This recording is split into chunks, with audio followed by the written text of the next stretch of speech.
Malinaw na malinaw. Tapat ang taong ito. Gagawin na kitang kanang kamay dito sa palasyo. Anong masasabi mo?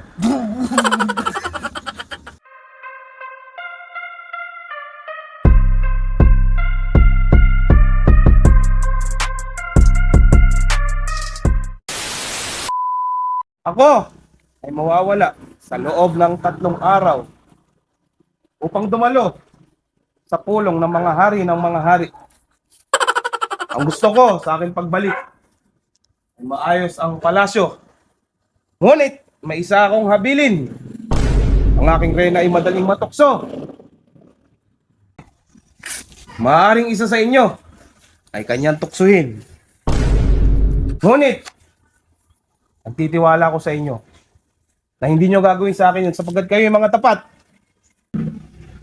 Ikaw, Alan, ang inaasahan ko sa aking pagbalik. Maasahan mo kung mangyari. Siguradong kumalis ang ating palasyo. Hop! Bago dumating. Tama na, masyado kang maraming sinasabi. Ako'y aalis na. Oh shit, not good. Palipas ang 3 araw. Sige. Sa loob ng 3 araw na aking pagkawala, alam ko na kayo ay magnanasa rin sa aking reyna. Hindi lubos ang aking pagtitiwala na kayo ay hindi magtataksil sa akin. Ngunit hindi nyo alam, nilagyan ko ng labahak ang ari ng mahal na reyna. Kaya alam ko kung sino ang nagtaksil sa inyo. Dahil mapuputol ang inyong mga ari. Verdugo, subukan natin tignan.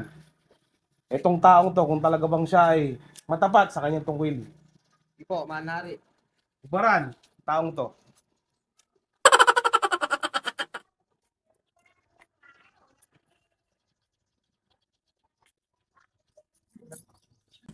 Taksil ang taong ito, Verdugo! Pugutan ang ulo!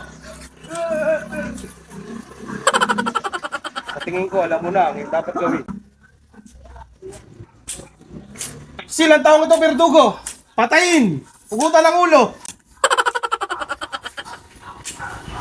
Hindi ko na kailangan sabihin ang inyong gagawin. Gawin mo na. Puro taksil ang taong ito! Pugutan ang ulo!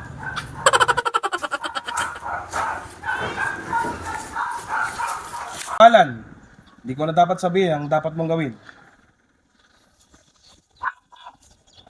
Malinaw na malinaw. Tapat ang taong ito.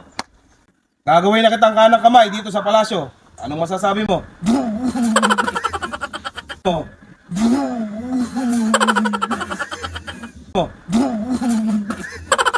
Taksil ang taong ito. Kinakain na mahal na reyna. Pugutan ang ulo.